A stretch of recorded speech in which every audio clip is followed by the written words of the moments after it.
మనల్ని ఆ విధంగా ఆవరింపజేస్తుంది. సిగ్గుతో మనం ఆ విధంగా సిగ్గుపడేటట్టు చేయగలుగుతావా? That's what I am asking. అందుకే దేవుడు సిగ్గుపడాలన్నా, కోపగించుకోవాలన్నా, ఇవన్నీ కూడా ఏంటంటే దేనివల్ల సాధ్యం? Only tears.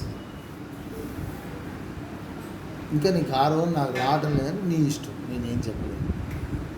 నీకు కన్నీరు రావటం లేదంటే అర్థం ఏంటి? నేనేం చెప్పలేను. ఎందుకంటే you are not really committing your self.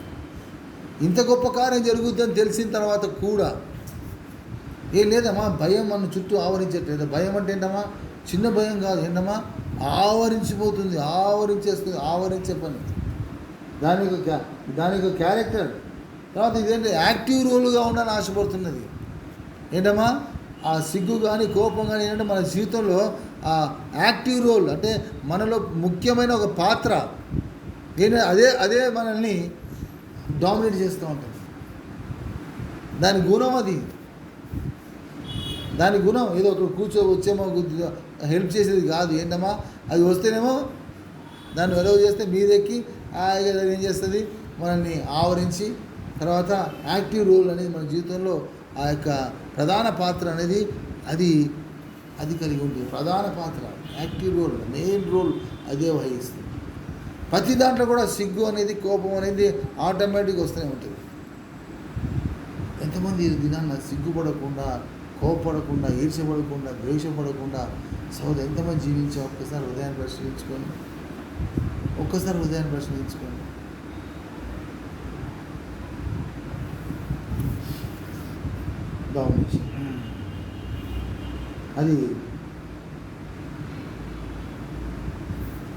అదేంటమ్మా?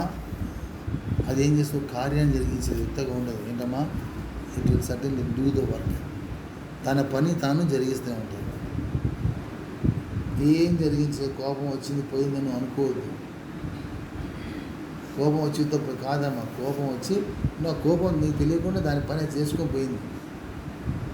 ఉత్తపోదు అని పక్కన ఎక్కడో దాచుకుంటుంది, మనకి ఉండదు అనుకుంటున్నాం. కానీ మన పక్కనే టక్కన వచ్చింది కోపం అంటే పక్కనే ఉన్నట్టు, అంతే కదా. కోపం చాలాసేపటికి వచ్చిందంటే ఎక్కడో దూరంగా ఉన్నట్టు. అవునా బ్రదర్? ఒక మాట రాగా టక్కన రివర్స్ టక్కన వచ్చేస్తుంది. ఏంటి అప్పుడంటే ఎక్కడుంది కోపం అని తోకన అనుకుని ఉంది, ఎక్కడో పక్కనే ఉంది అన్నమాట. పక్కనే ఉంది కాబట్టి టక్కన వచ్చేసింది, అంతే కదా.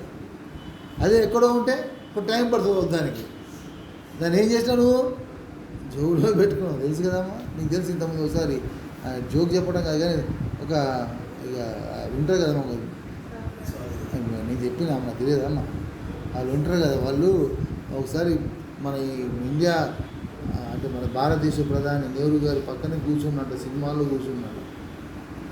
కూర్చుంటే ఏమైందంటే ఆయనకి బట్టలు ఇది ఉతుక్కోవడం ఇది మంచి రాదు, సాక్షి ఉతకలే, సాక్షి కంపు వాసన వస్తున్నాడు. ఏదమ్మా సాక్షి కంపు వాసన వస్తుంది.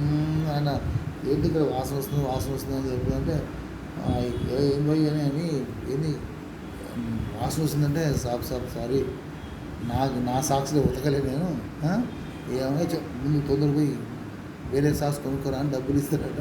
సరే ఆయన పోతాడంట. మళ్ళీ వచ్చి కూర్చుంటాడు పక్కన. కూర్చుని ఏమైందమ్మా మళ్ళీ వాసన ఎందుకు వస్తుంది అడుగుతాడు. ఏంటో మళ్ళీ వచ్చింది వాసన అంటే ఏమన్నాడమ్మా, ఏమన్నాడు? నీకు డౌట్, నేను కొనన్నా నమ్మకం లేదు కాబట్టి నేను జోబులో పెట్టుకొచ్చినాను. నువ్వు అప్పుడు నమ్మవు కదా, తొందరగా నమ్మవు కదా, నేను కొన్నాను సమయం నమ్మవు కదా, అందుకే ఏం చేసిన ఆ కంపు కొట్టే జోబులు అంటే జోలు పెట్టుకున్నట, కొత్త ఏమో ధరించుకో. ఎక్కడ పోద్ది వాసన? ఎక్కడ పోయింది ఆ వాసన? ఈరోజు మన జీవితంలో అదే జరిగేది. కోపాన్ని తీసుకొని పంపించినప్పుడు పోలే, పక్కనే పెట్టుకున్నావు, జోబులో పెట్టుకున్నావు, అర్థం పెట్టి టక్కన వచ్చేసింది బయటకు, దాని రూపం బయటకు వచ్చింది. నేను క్షమించాలని జోక్ చెప్పాలని కాదు కదమ్మా, అది ఒక సందర్భ సహితంగా ఒక మాట వాడుతున్నాను. జాగ్రత్త, మీ జీవితాన్ని మార్చుకుందాం, మన జీవితం మార్చుకుందాం. ఆ విధంగా మన జీవితంలో ఉన్నదా లేదా మనం ప్రశ్నించుకోవాలి. చివరికి ఇది ఏంటంటే దీని పని ఏం తెలుసా? కోపం మనల్ని నాశనం చేసే మట్టి కూడా వదలలేదు. ఏంటమ్మా? మన నాశనం. ఎవరమ్మా కయ్యని ఏం చేశాడు? హేబేల్ని కోపగించుకొని ఏం చేశాడమ్మా? సంపూర్ణేశాడు. కోపం అనేది ఒక హత్య చేయిస్తుంది, తనంతాను హత్య చేయించుకుంటుంది, లేదా ఒక నాశనం చేసేస్తుంది, నాశనం చేస్తుంది, లేదా మనల్ని నాశనం చేస్తుంది. అది దాని యొక్క స్వభావం అమ్మ, అది దాని స్వభావం. ఇది దేవుడు నా బట్టి జ్ఞాపకం చేస్తున్నా, it is not corona virus అన్న కొద్దిగా మంచిది, ఇప్పుడు కనబడుతుంది. కరోనా వైరస్ మంచిదే. ఈ పురుగు ఇది పురుగు, ఇది నిజమైన వైరస్ ఇదమ్మా. నీలో కోపము, ఈర్ష్య, ద్వేషము, స్వార్థము, చింత, ఇవన్నీ కూడా ఏంటమ్మా, this is the real virus. నిన్ను నాశనం చేసే మట్టికి దానికి నిద్రపట్టదు. ఆ వైరస్ అన్నా దానికి రోగ నిరోధక శక్తి ఉంటే తట్టుకోవచ్చు. కానీ సోదరుడా, ఇది వస్తే ఎవరికి చేత కాదు. ఇది అందరికీ ఆక్యుపై చేస్తున్నారు, ఎవరు దీన్ని గుర్తించట్లేదు. దాన్ని చూస్తుంది కానీ అసలు నీలో ఉన్న వైరస్ చూడవేంటి? స్వార్థం ఉన్నది, నిర్లక్ష్యం ఉన్నది, లెక్కలేనిదనం ఉన్నది. సోదరుడా, ఈజ్ దట్ నాట్ వైరస్? అదే పురుగు. ఈ పురుగు అగ్ని, ఈ పురుగు చచ్చేది కాదు. ఎందుకంటే నీ జీవాన్ని ఇచ్చింది నువ్వు, దానికి ఎవడేం చేయలేదు, నువ్వే ఇచ్చినావు దానికి కోపాన్ని. కన్నీరు కారవలేదు, కన్నీరు కారవటం అనేది నువ్వు నేర్చుకోలేదు, కన్నీరు కావటం నువ్వు ఇష్టపడట్లేదు, దానికోసం అవకాశం ఇవ్వట్లేదు. మరి ఏమొస్తుంది? దానికి నువ్వు పాలు పోసినావు. దేనికి పోసినావు? కోపాన్ని పాలు పోసినావు, చింతకి పాలు పోసినావు. పాలు ఎందుకు పోస్తున్నావు? పాము కాబట్టి అది కాటేస్తుంది. ఉత్తగా పండ పెట్టుకొని కూర్చోబెట్టుకుని పామును పెట్టుకోరమ్మా సామాన్యంగా, భుజగించుకోపోయి అది అంత వేరేగా. నిజమైన విష సర్పాన్ని మనం ఉంచుకోలేము.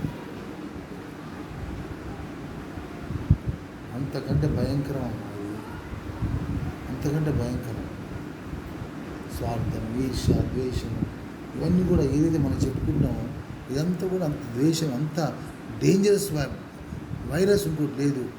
దాన్ని మనం రాకుండా చూసుకోవాలంటే కన్నీరు కారుస్తూ ఉండదు, నథింగ్. దాన్ని అవి దగ్గరికి రావు, పారిపోతాయి. సిగ్గుపడుతుంది, ఈర్ష్య బాధపడుతుంది. సోదరు ఎన్నో విషయాలు రాసుకునే టైం లేదు కాదు, నేను చెప్పట్లేమ్మా, గమనించాను. కోపము దాన్ని ఈ విధంగా తగ్గింపు, నన్ను చూసి ఇక్కడ తగ్గింపు వాడు. కోపము నన్ను చూసి కోపించుకోవాలి, ఈర్ష్య కలగాలి, గర్వము సిగ్గుపడాలి. నేను సిగ్గుపడి నన్ను చూసి సిగ్గుపడే విధంగా ఉండాలి. ఇవన్నీ కూడా మనం ఆలోచిస్తే అంతగా మన యొక్క క్యారెక్టర్ మనం డెవలప్ చేసుకుంటాము. లేకపోతే మనం వినటం వ్యర్థము, కూర్చోవటం వ్యర్థము, ఆడటం వ్యర్థము. సోదరుల జీవితం అంతా వ్యర్థం. తర్వాత అక్కడ చూసుకుంటే అక్కడ మనం కనపడం. మొట్టమొదటిగా చెప్పిన మాట, రిఫ్లెక్షన్ ఈజ్ ఇంపార్టెంట్. ఆ ప్రార్థన నేను చేసినట్లుగా ఉండాలని దేవుడు ఏ విధంగా సోదరులు చెప్పారో అలానే ప్రభు మన ప్రార్థనలు, మన కన్నీరు చూసి ఇదేనమ్మా నా రూపమే కనబడుతుంది ఇక్కడ అని తాను గర్వించే విధంగా, తాను అతిశయించే విధంగా సంఘం ఉండాలని దేవుడు చెప్తాడు. గానం చూస్తే, ఆ గానం వింటే ఆటోమేటిక్గా ప్రతిగానం చేయాలనే ఆశ వాళ్ళలో కలగాలి. గానం చేస్తే ఏం చేయాలమ్మా? ప్రతిగానం చేసే ఆశ పరిశుద్ధుల్లో కలగాలమ్మా సహోదరుడా. ఆ గానంలో ఏదైతే మనం ఇమిడ్చుకుంటామో, చాలా చెప్పాను, ఏమింటారో ఏమో నాకు తెలియదు అమ్మా. దేవుని స్తోత్రం, నన్ను క్షమించండి ఎక్కువగా మాట్లాడుంటే. మీరు జీవించండి, దేవుని నామాన్ని కనపరచండి, లేకపోతే జీవితం అంతా వ్యర్థమైపోతుందమ్మా. తర్వాత ఎంత మనము అయ్యో అని మనం